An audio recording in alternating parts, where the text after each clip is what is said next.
Good morning વિદ્યાર્થી મિત્રો. Next topic છે potential due to an electric dipole, એટલે કે વિદ્યુત ડાયપોલને લીધે કોઈ પી બિંદુ સ્થાન આગળ આકૃતિમાં દર્શાવ્યા અનુસાર આપણે વિદ્યુત સ્થિતિમાન મેળવવાનું છે, જેનો એંગલ છે થીટા. એટલે ફર્સ્ટ પોઈન્ટ લખશું, ડાયપોલના કેન્દ્ર O ને અનુલક્ષીને થીટા કોણે રહેલા પી બિંદુએ સ્થિતિમાન મેળવવાનું છે. હવે વિદ્યાર્થી મિત્રો, ડાયપોલ વિશે થોડીક માહિતી આપી દઉં. ચેપ્ટર નંબર 1 માં તમે ભણી ચૂક્યા છો કે એકબીજાથી પરિમિત અંતરે રહેલા સમાન મૂલ્યના વિજાતીય પ્રકારના વિદ્યુત ભારોથી બનતી આ રચનાને વિદ્યુત ડાયપોલ કહે છે. અથવા એમ કહી શકો, સમાન મૂલ્યના વિજાતીય પ્રકારના એવા બે વિદ્યુત ભારો જ્યારે એકબીજાથી પરિમિત અંતર એટલે કે 2 અંતરે રહેલા હોય તે બનતી રચનાને વિદ્યુત ડાયપોલ કહે છે. ડાયપોલ મોમેન્ટનું સૂત્ર તમે મેળવ્યું હતું, P સદિશ બરાબર Q 2A સદિશ, સ્મોલ p સદિશ વડે દર્શાવે છે બરાબર Q 2A સદિશ. એકમ હતો કોલમ ઇન્ટુ મીટર. ડાયપોલ પરનો કુલ વિદ્યુત ભાર ભલે શૂન્ય છે, પરંતુ વિદ્યુત ક્ષેત્ર શૂન્ય નથી, કારણ કે બંને વિદ્યુત ભારના સ્થાન અલગ અલગ છે.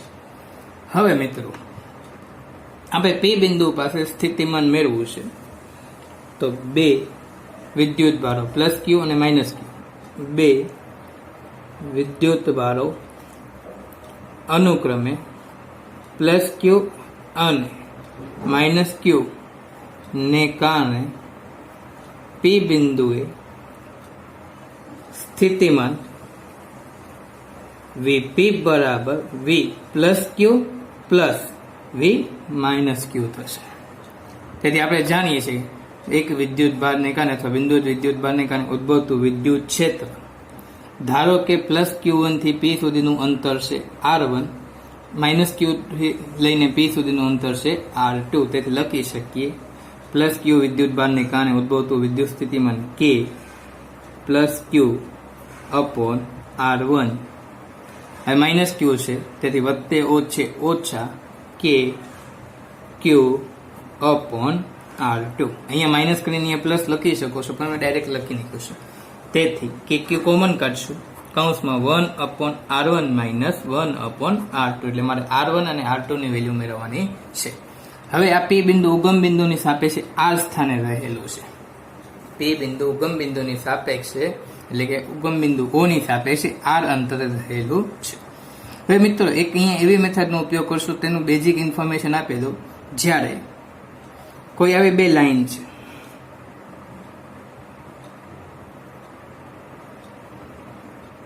ત્યારે જો તેમની વચ્ચેનો ખૂણો ખૂબ જ સૂક્ષ્મ હોય તો આ બંને લાઈન વચ્ચેનો તફાવત આપણે ઇઝીલી રીતે શોધી શકીએ કે આ લાઈન વડે નીચેની લાઈન ઉપર એક લંબ દોરીએ છીએ અને આ બંને વચ્ચેનો તફાવત આપણે ઇઝીલી રીતે મેળવી શકીએ છીએ. આ બંને મૂલ્યો સમાન થશે, અહીંનું ને અહીંનું આ મૂલ્ય ને આ મૂલ્ય સમાન થશે, અને આ તફાવત આપણે ઇઝીલી રીતે મેળવી શકીએ છીએ. એ મેથડનો આપણે અહીંયા ઉપયોગ કરશું. હવે પ્લસ Q ને કારણે OP ની લાઈન ઉપર હું એક લંબ દોરું છું, જેને હું N વડે દર્શાવી દઉં છું. હવે જોવા જાવ તો NP ને AP સમાન થશે, NP અને AP સમાન થશે. હું આ રેખાને પાછળ ખેંચી આવું તો અહીંયા આવતી હોવી જોઈએ, આટલો વધારો છે. મારે R1 મેળવવાનું છે. તો મિત્રો, હું આમ વિચારી શકું કે ટોટલ OP બરાબર હું લખી શકું PN વત્તા ON. હવે મિત્રો, આપણી પાસે PN તો છે R વેલ્યુ, પરંતુ ON નથી. તો આપણે આ ત્રિકોણ વિચારીએ મિત્રો, ત્રિકોણ એટલે કે ત્રિકોણ QNO માં, ત્રિકોણ QNO માં cos થીટા એપ્લાય કરીએ. cos થીટા બરાબર થીટાની પાસેની બાજુ ના કણ, એટલે લખી શકીએ પાબા ના છેદમાં કોણ, તેથી લખી શકીએ ON ના છેદમાં OQ. ON ને કરતા બનાવી, તેથી લખી શકીએ OQ cos થીટા. OQ ની વેલ્યુ જુઓ તો મિત્રો કેટલી છે? A cos theta. તેથી આપણે લખી શકીએ ON બરાબર શું થશે? ON બરાબર શું થશે? A cos theta. તેથી OP ની વેલ્યુ આપણને શું મળે મિત્રો? R. PN ની વેલ્યુ R. સોરી મિત્રો, PN ની વેલ્યુ કેટલી થશે? AP જેટલી થશે, એટલે અહીંયા શું આવશે? R1 આવશે. PN ની વેલ્યુ AP જેટલી થશે, એટલે અહીંયા R1 આવશે, અને OP ની કુલ વેલ્યુ R છે.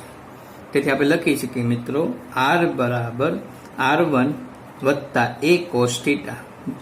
તેથી લખી શકીએ R1 ને કરતા બનાવે તો R1 બરાબર R minus A cos theta. મિત્રો હું ફરીથી એક વખત એક્સપ્લેન કરું છું. જ્યારે આવી બે લાઈન હોય છે તેમની વચ્ચેનો એંગલ ખૂબ જ સૂક્ષ્મ હોય ત્યારે જ આ મેથડનો ઉપયોગ કરી શકાય. આ લાઈનનું મૂલ્ય મારે આની મદદથી મેળવું તો અને હું ડોટેડ કરીને નીચે લંબ દોરી શકું છું આ લાઈન પર. એ જ મેથડનો અહીંયા ઉપયોગ કર્યો. PQ નો Q પરનો એક લંબ મેં OP પર દોર્યો, તો હવે એમ કહી શકાય કે PQ ની વેલ્યુ એ PN જેટલી છે. એટલે કે આ R1 છે, આટલો ભાગ R1 છે. OP ની સાપેક્ષે તો R છે, પણ PN નો ભાગ જોવા જઈએ તો તે R1 છે. એટલે મેં જો અહીંયા PN ની જગ્યાએ કેટલું શું મૂક્યું છે? R1. હવે ON શોધવાનું. તો એક આવું એંગલ આપણે ટ્રાયંગલ વિચારીએ, એક ત્રિકોણ વિચારીએ તો આપણે જો cos θ બરાબર પાસેની બાજુ છેદમાં કોણ, તેથી ON ના છેદમાં OQ આપણે લખી શકીએ. તેથી ON ને કરતા બનાવ્યું તો OQ cos θ. OQ ની વેલ્યુ શું છે? A જેટલી. તેથી A cos θ ની કિંમત મૂકી, R1 ને કરતા બનાવ્યું R માઇનસ A cos θ. તેવી જ રીતે મિત્રો આની મદદથી આ બંને વચ્ચેનું એંગલ પણ ખૂબ જ સૂક્ષ્મ છે. એટલે આપણે આવું વિચારીએ કે આને હું થોડુંક પાછળની સાઈડ લંબાવું છું. તો હવે માઇનસ Q માંથી એક લંબ બીજો એક લંબ હું OP પરનો દોરું છું. OP પરનો લંબ દોરું છું, એને N પ્રાઇમ વડે દર્શાવું છું. તો જુઓ મિત્રો, N પ્રાઇમ વડે દર્શાવવામાં આવે તો R2 ની વેલ્યુ, એટલે આપણે લખી શકીએ માઇનસ Q માટે આપણે લખી શકીએ કે માઇનસ QP એ વેલ્યુ થશે PN પ્રાઇમ જેટલી. માઇનસ QP એ વેલ્યુ થશે PN પ્રાઇમ જેટલી. તો આ તો મિત્રો છે આપણી પાસે આ R જેટલું છે, પણ ON પ્રાઇમ નથી. તો આપણે તેથી લખીએ, તેથી PN પ્રાઇમ બરાબર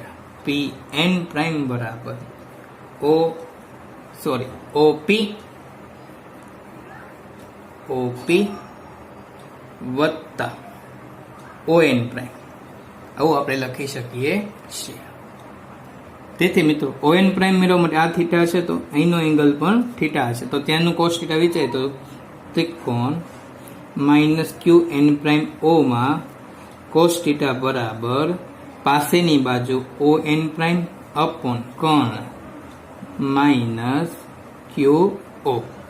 તેથી ON પ્રાઇમ ને કરતા બનાવ તો માઇનસ QO cos θ, એટલે બરાબર લખી શકીએ A cos θ ની વેલ્યુ આપણે અહીંયા મૂકીએ તો આપણને સમીકરણ મળશે. OP શું થશે? R. ON પ્રાઇમ શું થશે? A cos θ. તેથી મિત્રો બંને કિંમત R1 અને R2 ની, PN પ્રાઇમ શું છે મિત્રો? R2 છે. બંને કિંમત આપણે આ સમીકરણમાં મૂકીએ તો KQ 1 અપોન R1 ની કિંમત છે R minus A cos θ minus 1 upon R plus A cos θ. હવે સાદું રૂપ આપીએ મિત્રો, નેક્સ્ટ સ્ટેપ તરફ જઈએ. તેથી લખી શકીએ મિત્રો V બરાબર KQ ના KQ R plus A cos θ minus R minus A cos θ upon બંનેનો ગુણાકાર કરીએ એટલે શું થશે? R square minus A square cos square θ. તેથી મિત્રો આ માઇનસ અંદર જ વધે તો આવું લખી શકીએ કે Q R plus A cos θ minus R minus minus plus A cos θ upon, હું R સ્ક્વેર ને કોમન કાઢું છું તો 1 minus A square upon R square cos square θ થશે. Plus R minus R cancel થશે એટલે કે Q a cos theta વત્તા a cos theta 2a cos theta upon હું r સ્ક્વેર લખું છું. હવે મિત્રો એમ એક કારણ કે લખી નાખું, અહીંયા r very very greater than a હોવાથી r સ્ક્વેરની સાપેક્ષે a સ્ક્વેરને અવગણતા તેથી આ પદ કેન્સલ થશે. તેથી આ પદ કેન્સલ થશે એટલે એ પદ મેં લખ્યું નથી એટલે r સ્ક્વેર આ પદ કેન્સલ 1 સાથે મલ્ટીપ્લાય થશે. નેક્સ્ટ સ્ટેપ તરફ જઈએ મિત્રો, તો આપણે કહી શકીએ કે આપણે જાણીએ છીએ કે Q2 એ આપણને P આપે છે એટલે લખી શકાય કે P cos theta upon r square થશે. આ આપણે કહી શકીએ કે ડાયપોલને કારણે કોઈ P બિંદુએ આગળ રહેલા સ્થિતિમાનનું સૂત્ર છે, તેનું અદિશ સ્વરૂપ છે. અથવા તમે આની કિંમત મૂકો કે નહીં તો અમે લખી શકો છો 1/4πε0 r square P cos theta. આ બંને સ્વરૂપ તમે લખી શકો છો. તેથી હવે હું એક સદિશ સ્વરૂપ તરફ જવા માંગુ છું એટલે હું P cos theta બરાબર લખી શકું કે P સદિશ ડોટ RK. એકમ સદિશનું મૂલ્ય 1 એકમ લેવાનું હોય છે એટલે ડોટ દૂર કરો એટલે cos theta આવે P સદિશના P, r કેપનું મૂલ્ય 1 થાય એટલે P ગુણ્યા 1 cos theta લખી શકાય છે. તેથી નવું સૂત્ર આપણે લખી શકીએ V બરાબર 1/4πε0 P સદિશ into r cap upon r square. ક્યારે સાચું છે મિત્રો? માત્ર યાદ રાખજો r very very greater than a માટે સાચું છે. જ્યારે ડાયપોલના બંને વિદ્યુતભારો વચ્ચેનું અંતર ખૂબ જ ઓછું હોય r ની સાપેક્ષે ત્યાર માટેનું આ સૂત્ર છે. તો આપણે લખી શકીએ કે આ સમીકરણ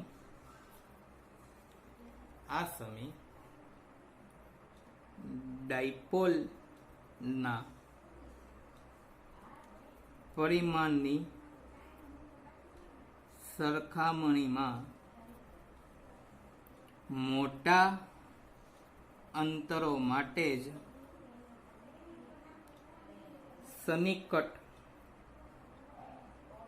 રીતે એટલે કે એપ્રોક્સિમેટરી રીતે સાચું છે. જેને a/r માં 1 કરતા વધુ ઘાતાંકો ને અવગણ્ય છે. નેક્સ્ટ, જો કે ઉગમ બિંદુ આગળ બિંદુ ડાયપોલ માટે આપણે ભણી ગયા છે કે limit 2a tends to 0 limit q tends to infinite હોય ત્યારે મળતી ડાયપોલને બિંદુ ડાયપોલ કહેવાય. માટે સંપૂર્ણ સાચું છે. તો આ થિયરી ખૂબ જ IMP છે. તમારી બોર્ડની અંદર 3 માર્ક કે 4 માર્ક્સની અંદર પૂછી શકે છે. એના બે કેસ તરફ છે. તો કેસ 1 એક, જો ડાયપોલને કારણે અક્ષ પરના કોઈ બિંદુએ આપણે વિદ્યુત સ્થિતિમાન મેળવવું છે તો આ બિંદુને આપણે ખસેડીને અક્ષ ઉપર લઈ આવશું અથવા ખસેડીને અક્ષ ઉપર લઈ આવશું ત્યારે થીટા બનતો છે તે 0 થઈ જશે. એટલે આપણે કહી શકીએ, અહીંયા લખી શકીએ કે અક્ષ માટે થીટા બરાબર 0 માટે અથવા થીટા બરાબર 180 માટે. પહેલા ચાલો થીટા 0 માટે વિચારીએ તો cos 0 1 થાય, cos 180 -1 થાય એટલે શું થશે? Plus or minus kp cos theta upon r square માં થીટાની વેલ્યુ આપણે મૂકી દીધી છે એટલે આપણે લખી શકીએ kp અપોન r સ્ક્વેર થશે. cos થીટાની વેલ્યુ 0 અથવા 180 મૂકો તો પ્લસ ઓર માઇનસ આપણને kp અપોન r સ્ક્વેર મળશે. બરાબર કહીને લખી શકાય 1/4πε0 q અપોન r square plus or minus અક્ષ પરનું મૂલ્ય છે. જો હવે આ જ બિંદુને આપણે ડાયપોલની વિષુવરેખા પર લઈ આવે, અહીંયા લઈ આવીએ એટલે કે તેનો એંગલ π/2 લઈએ. P બિંદુને ડાયપોલની વિષુવરેખા પર લઈ આવીએ, ડાયપોલના લંબ દ્વિભાજક પર લઈ આવીએ, P બિંદુને વિષુવરેખા પર લઈ આવે. તો બીજા કેસ તરફ જઈએ તો મિત્રો કેસ 2 તરફ જઈએ એટલે કે ડાયપોલની વિષુવરેખા પરના કોઈ બિંદુ એટલે કે θ બરાબર π/2 એંગલ લેશું. તેથી cos π/2 શું થાય મિત્રો? 0 થાય. તેથી સ્થિતિમાનનું મૂલ્ય શું મળશે આપણને? 0 મળશે. એટલે વિષુવરેખાના અથવા વિષુવવૃત્તીય સમતલ માટે આપણને વિદ્યુત સ્થિતિમાનનું મૂલ્ય 0 મળે છે.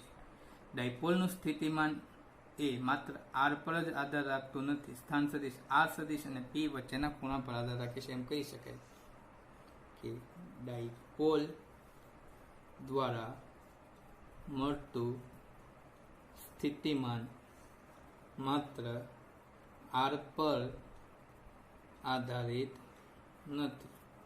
તે ડાયપોલ મોમેન્ટ p સદિશ અને સ્થાન સદિશ r સદિશ વચ્ચેના કોણ પર આધાર રાખે છે. નેક્સ્ટ પોઈન્ટ MCQ માટે ઉપયોગી. બિંદુવત વિદ્યુત ભારને કારણે ઉદ્ભવતું સ્થિતિમાન 1/r મુજબ ઘટતું અથવા ઘટે હોય છે, જ્યારે ડાયપોલને કારણે 1/r² મુજબ ઘટે છે એવું આપણે કહી શકીએ છીએ. વિદ્યાર્થી મિત્રો, આપણે લાસ્ટ ટોપિક ભણ્યા વિદ્યુત ડાયપોલને લીધે ઉદ્ભવતું સ્થિતિમાન. તો P બિંદુ પાસેનું સ્થિતિમાન +q અને -q એવા બંને વિદ્યુત ભારોને કારણે થશે. એટલે R1 અને R2 આપણે અંતરો મેળવવાના હતા ત્યારે એક મેથડનો ઉપયોગ કર્યો હતો. જ્યારે આ બંને લાઈન વચ્ચેનો એંગલ ખૂબ જ ઓછો હોય ત્યારે R1 પરથી એક લંબ OP પર દોરવામાં આવે છે. તો હવે એમ કહી શકીએ કે આ PQ+ નું અંતર એ PN જેટલું થશે. આ અંતર R1, આ અંતરે R1, આટલું જ અંતર કહું છું મિત્રો, આખું અંતર નથી કહેતું. ત્યારે એક આવું ટ્રાયંગલ વિચારીએ છીએ. ON નું મૂલ્ય આપણે cos θ ની મદદથી મેળવીએ છીએ. તો OQ રાઈટ. તેથી cos θ બરાબર ON/OQ પરથી આપણે ON ને કરતા બનાવીએ તો a cos θ આપણને આ વેલ્યુ મળે છે. અહીંની વેલ્યુ આપણને મળે છે a cos θ અને અહીંની વેલ્યુ પણ મળે છે a cos θ જ મળે છે. તેથી આખું અંતર આપણે કહીએ કે OP નું અંતર એ PQ જેટલું થાય તો R + a cos θ જેટલું અંતર ટોટલ અંતર OP નું થશે. તેથી આપણે R1 ને કરતા બનાવીએ તેથી આપણે વેલ્યુ લખી શકીએ કે આખું અંતર R એમાંથી આ બાદ કરી a cos θ આપણને R1 મળી જતું હોય છે. આખું અંતર R માંથી a cos θ બાદ કરીએ તો આપણને R1 મળતું હોય છે. કારણ કે આટલું મૂલ્ય R1 જેટલું સમાન થાય છે. તે જ રીતે નીચે પણ એક લંબ આપણે OP ને પાછળ લંબાવીએ છીએ એટલે એક લંબ -q ને કારણે n' દોરવામાં આવે છે. તો આ અંતર R છે, આ વધારાનું અંતર a cos θ જેટલું આપણે ત્રિકોણ પરથી મેળવીને R1 અને R2 ની વેલ્યુ આપણે અહીંયા મૂકી શકીએ છીએ. સાદુરૂપ મૂકો છો ત્યારે અંશમાં R કેન્સલ થાય છે, છેદમાંથી R² કોમન કાઢો છો, 1 - a²/r² cos² θ થાય છે. હવે અહીંયા R નું મૂલ્ય ખૂબ જ 1 કરતાં વધુ હોવાથી R² ની સાપેક્ષે a² ને અવગણી તો આ પદ કેન્સલ બને છે. તેથી છેદમાં R² વધે છે. 2aq ની જગ્યાએ આપણે p મૂકીએ છીએ. પછી નેક્સ્ટ સ્વરૂપ તરફ જઈએ તો p cos θ ની જગ્યાએ આપણે લખી શકીએ p સદિશ .r². વિદ્યુત સ્થિતિમાન પોતે અદિશ રાશિ છે, તેથી અદિશ રાશિના 1, 2 ને 3 સ્વરૂપ આપણે યાદ રાખવાના રહેશે. આ ત્યાર માટે સાચું છે કે જ્યારે a/r માં 1 કરતાં વધુ ઘાતાંકોને આપણે અવગણતા હોઈએ. એપ્રોક્સિમેટ એનું મૂલ્ય આપતું હોય છે. બે કિસ્સા લીધા, એક અક્ષ પરનું લીધું. અક્ષ પરનું સ્થિતિમાન તમે q/r² યાદ રાખવાનું છે. જ્યાં ડાયપોલને કારણે વિષુવરેખા પરનું સ્થિતિમાન 0 મળે છે. બિંદુવત વિદ્યુતભારને કારણે સ્થિતિમાન 1/r મુજબ ને ડાયપોલને કારણે 1/r² મુજબ ઘટે છે. નેક્સ્ટ ટોપિક મિત્રો, પ્રેક્ટિસ આગળના લેક્ચરમાં આવી ચૂકેલી છે, પણ ચોપડી મુજબ થિયરી ભણી તો વિદ્યુત ભારોના તંત્રને લીધે કોઈ બિંદુ આગળ સ્થિતિમાન, વિદ્યુત ભારોના તંત્રને લીધે કોઈ બિંદુ આગળ, કોઈ P બિંદુ આગળ સ્થિતિમાન, તો આપણે એમ કહી શકીએ કે potential due to a system of charge. First point તમે આવું લખી શકો છો કે ઘણા બધા વિદ્યુત ભારોની સાપેક્ષે એટલે કે આકૃતિમાં દર્શાવ્યા અનુસાર ઉગમ બિંદુની સાપેક્ષે R1 સ્થાન સદિશ ધરાવતો, R2 સ્થાન સદિશ, R3 સ્થાન સદિશ ...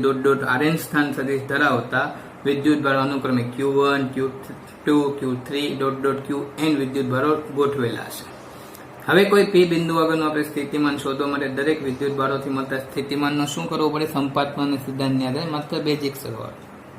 આવું કોઈ P બિંદુ છે, અહીંયા Q1 છે,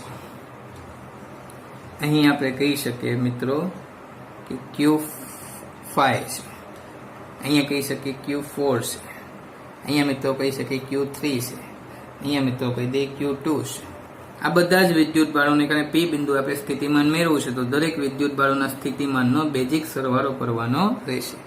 ધારો કે આની વચ્ચેનું અંતર છે R1P, આનું અંતર છે R5P.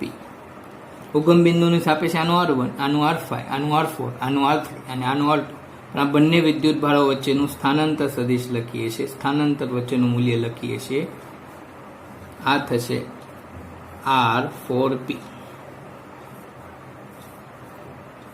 આ મૂલ્ય થશે આપણે મિત્રો R3P અને આ મૂલ્ય થશે મિત્રો R2P. તેથી વિદ્યુત ભાર Q1 તથા P વચ્ચેનું અંતર R1P લઈએ તો આ Q1 ને કારણે મળતું સ્થિતિમાન V1 બરાબર K Q upon R1P બરાબર 1/4πε0 Q1 upon R1P થશે. તે જ રીતે આપણે Q2 ને કારણે લખીએ તો V2 બરાબર K Q2 upon R2P બરાબર લખી શકીએ 1/4πε0 Q2 upon R2P. હવે મિત્રો સંપાતપણાના સિદ્ધાંતને આધારે P બિંદુ પાસે પરિણામી વિદ્યુત સ્થિતિમાન V બરાબર V1 વત્તા V2 વત્તા ... Vn લખી શકાય છે. ચલો મિત્રો બધી કિંમત છે આપણે મૂકી કે Q1 upon R1P વત્તા કે Q2 upon R2P વત્તા ... K n વિદ્યુત ભારનો જો તંત્ર હોય તો કે Qn upon RnP બરાબર લખીએ 1/4πε0 Q1 upon R1P વત્તા 1/4πε0 Q2 upon R2P વત્તા ... 1/4πε0 Qn upon RnP થશે.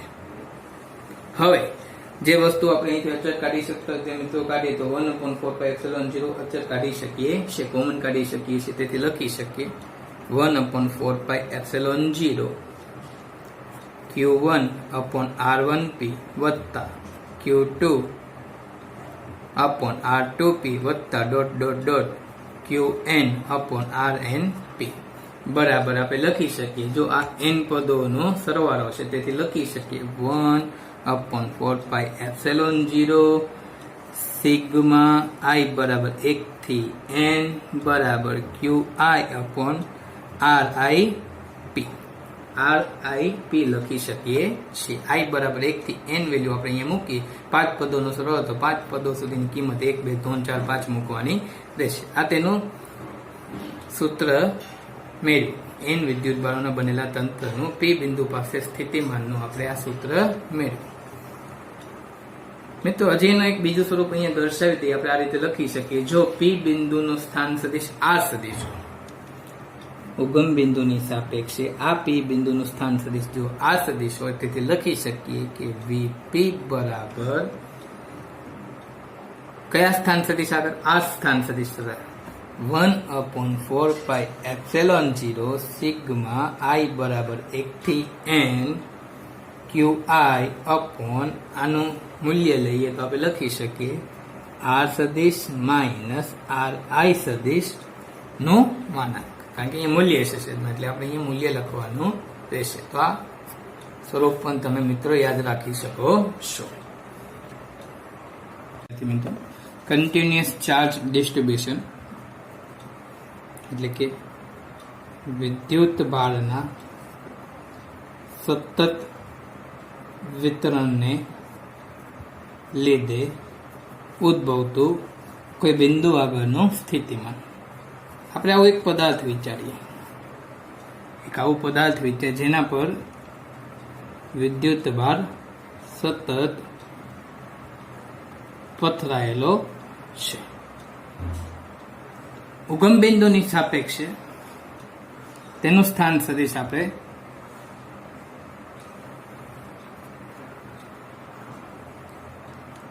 આર પ્રાઇમ સ્થાન સદિશ છે। આ ઉગમ બિંદુની સાપેક્ષે કોઈ પી બિંદુ આગળ આ પદાર્થને કારણે જે સતત વિદ્યુત ભાર ધરાવે છે ત્યાં સ્થિતિમાન મેળવવાનું છે। આનું સ્થાન સદિશ છે આર સદિશ। તો આપણે લખી શકીએ કે અહીં આ સમગ્ર પદાર્થને કારણે કુલ સ્થિતિમાન પી બિંદુ આગળનું વી ઓફ આર પ્રાઇમ સ્થાન સદિશ બરાબર આપણે લખી શકીએ કે અચળ છે એટલે 1/4πε0 બહાર જશે સંકલન, કારણ કે પેલા સૌપ્રથમ એક ખંડને કારણે મેળવીશ। આ ખંડો અતિ સૂક્ષ્મ અને સતત પથરાયેલા છે। કોઈ એક ખંડમાં રહેલો વિદ્યુત ભાર આપણે ડીક્યુ લઈ શકીએ છીએ અને વિદ્યુત ભાર ડીક્યુ સતત ખંડોમાં પથરાયેલો છે, તેથી સતત ખંડો પથરાયેલો હોવાથી સંકલન કરશું, સંકલન ડીક્યુ અપોન આર સદિશ માઇનસ આર પ્રાઇમ સદિશનું મૂલ્ય, એટલે કે ડીક્યુ અપોન આર સ્ક્વેર અનુસાર જ આપણે અહીંયા લખેલું છે। જો આની અંદર 3 કેસ વિચારીએ। કેસ 1, જો આ વિદ્યુત ભાર રેખીય વિતરણ હોય, જો આ વિદ્યુત ભારનું વિતરણ રેખીય વિતરણ હોય તો આપણે જાણીએ છીએ કે એકમ લંબાઈ દીઠ પથરાયેલો કુલ વિદ્યુત ભાર આપણને રેખીય વિદ્યુત ભાર ઘનતા લેમ્ડા આપે છે। તેથી હું લખી શકું ક્યુ ને કરતા બનાવું તો લેમ્ડા એલ, તેથી સૂક્ષ્મ વિદ્યુત ભાર હોવાથી ડી ક્યુ બરાબર લખી શકું લેમ્ડા ઓફ આર પ્રાઇમ સ્થાન સદિશ ડીએલ પ્રાઇમ સદિશ પણ લખી શકું છું। આ ગુણાકારના સંબંધમાં નથી, આર પ્રાઇમ સ્થાન સદિશ ધરાવતા આગળ તે વિદ્યુત ભાર રેખીય ઘનતા લેવાની છે। તેથી સૂત્ર લખી શકીએ મિત્રો, વી ઓફ આર સદિશ બરાબર 1/4πε0 સંકલન ડીક્યુ ની વેલ્યુ મૂકીએ તો લેમ્ડા ઓફ આર પ્રાઇમ સદિશ ડીએલ પ્રાઇમ સદિશ upon R minus R prime સદિશ। હવે જો વિતરણ નેક્સ્ટ કેસ તરફ જઈએ, વિતરણ જો પૃષ્ઠ વિતરણ હોય તો આપણે જાણીએ છીએ પૃષ્ઠ વિતરણમાં કે એકમ ક્ષેત્રફળ દીઠ પથરાયેલો વિદ્યુત ભાર પૃષ્ઠ વિદ્યુત ભાર ઘનતા સિગ્મા આપે છે। તેથી ડાયરેક્ટ લખું ડીક્યુ બરાબર સિગ્મા ઓફ આર પ્રાઇમ સદિશ ડોટ ડી એ સ્મોલ પણ લખી શકો છો, કેપિટલ પણ લખી શકો છો, તમે બંને વડે એને દર્શાવી શકો છો। આપણે સ્મોલ વડે લખીએ તો સ્મોલ ડી એ સદિશ, અથવા પ્રાઇમ પણ કરી શકો છો, ડાયરેક્ટ ડી એ પણ લખી શકો છો। તેથી લખી શકીએ વી ઓફ આર સદિશ બરાબર 1/4πε0 સંકલન સિગ્મા ઓફ આર પ્રાઇમ સદિશ dot D A prime upon R minus R prime સદિશ। આ ક્ષેત્રફળ આપેલ પદાર્થના આકારનો હશે, જે કુલ ક્ષેત્રફળ એ તરીકે પણ લઈ શકીએ છીએ। તે જ રીતે જો કદ વિતરણ હોય તો નેક્સ્ટ કેસ છે કદ વિતરણ, તેથી લખી શકીએ વી ઓફ આર સદિશ બરાબર 1/4πε0 આ રેખા પરનું સંકલન હશે, અહીંયા પૃષ્ઠ પરનું સંકલન હશે, અહીંયા કદ પરનું સંકલન હશે। તેથી લખી શકાય 1/4πε0 કદ વિદ્યુત ભાર ઘનતા આપણે જાણીએ છીએ રો વડે દર્શાવી છે, એટલે રો ઓફ આર પ્રાઇમ સ્થાન સદિશ dot dv upon R minus R prime સદિશ વડે રજૂ કરી શકીએ છીએ। આ ત્રણેય કેસ આપણે બળના સંદર્ભમાં ક્લાસરૂમમાં બની ગયા છે, આ ત્રણેય સૂત્રો આપણે ક્ષેત્રના સંદર્ભમાં ક્લાસરૂમમાં ભણી ચૂકેલા છીએ। નેક્સ્ટ છે સમાન વિદ્યુત ભાર વિતરણ વડે અથવા વિતરણ ધરાવતા ગોળીય કવચ વડે બહારના તથા અંદરના તથા સપાટી પરના બિંદુએ સ્થિતિમાન મેળવવાનું છે। ગોળીય કવચના કારણે ફર્સ્ટ કિસ્સો લઈએ, બહારના બિંદુએ અથવા સપાટી પર કોઈ એક આવી ગોળી કવચ છે,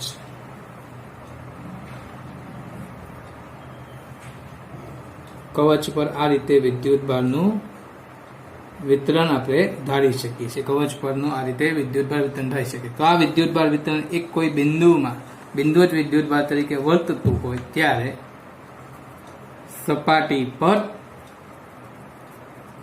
અથવા બહારના બિંદુએ વિદ્યુત ક્ષેત્રનું સૂત્ર લખી શકીએ કે E સદિશ બરાબર KQ upon R squared dot R cap.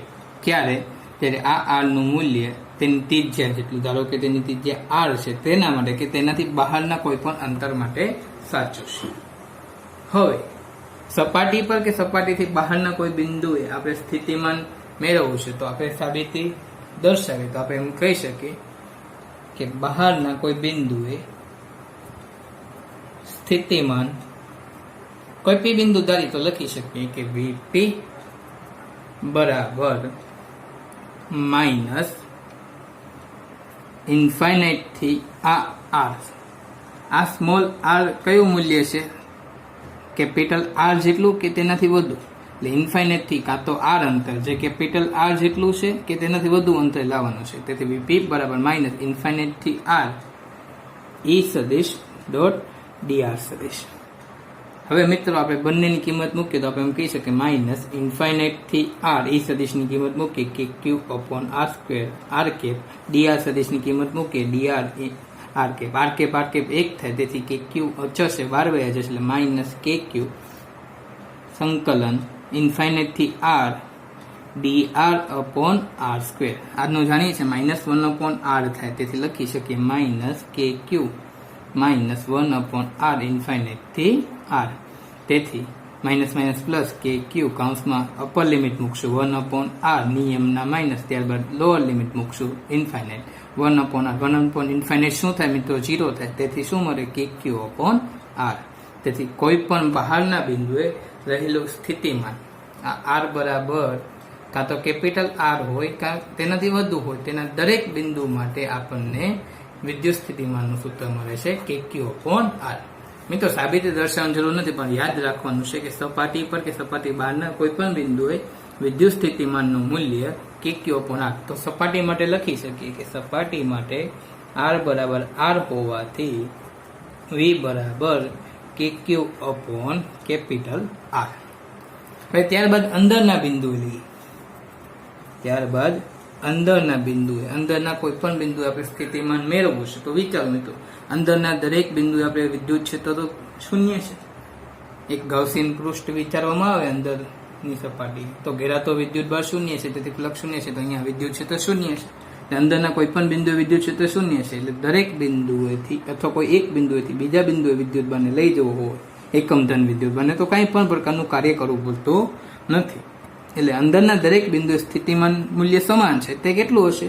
સપાટી પરના મૂલ્ય જેટલું. એટલે લખી શકીએ કે અંદરના કોઈ બિંદુએ સ્થિતિમાન V અંદર બરાબર લખી શકીએ કે Q અપોન R, જ્યાં R ની વેલ્યુ છે તે સ્મોલ r, એટલે કે ધારો કે આની ત્રિજ્યા સ્મોલ r હોય તેની કરતા કેવી છે? ઓછી છે. એટલે આપણે અહીંયા r કરી નાખીએ સ્મોલ, એટલે કે આ કેપિટલ R ની વેલ્યુ R જેટલી, એટલે કે સપાટી જેટલી, એટલે કે તેની ત્રિજ્યા જેટલી કે તેનાથી ઓછી હશે. ત્યારબાદ મિત્રો એક આલેખ દોરીએ તો આપણે એમ કહી શકીએ, જો વિદ્યુત સ્થિતિમાન વિરુદ્ધ અંતરનો આલેખ દોરવામાં આવે તો સપાટી સુધી સ્થિતિમાન 0 છે. સપાટી સુધી આપણને સ્થિતિમાન વિદ્યુત ક્ષેત્ર 0 છે, સ્થિતિમાન કેવું મળે છે? અચળ મળે છે. એટલે આ તેની સપાટી પાસેનું છે, બી સપાટી, જે કેવું છે? અચળ છે. અંતર વધે છે, આ તેનું કેન્દ્ર છે. કેન્દ્રથી સપાટી સુધી જઈએ છે તો વિદ્યુત સ્થિતિમાન કેવું મળે છે? અચળ. જેમ બહારના બિંદુએ જશું તેમ 1 અપોન R મુજબ શું થશે? ઘટશે. એટલે 1 અપોન R મુજબ ઘટે છે. એટલે કે આપણે કહી શકીએ કે કેન્દ્રથી સપાટી સુધી અચળ, ત્યારબાદ 1 અપોન R મુજબ ઘટે છે.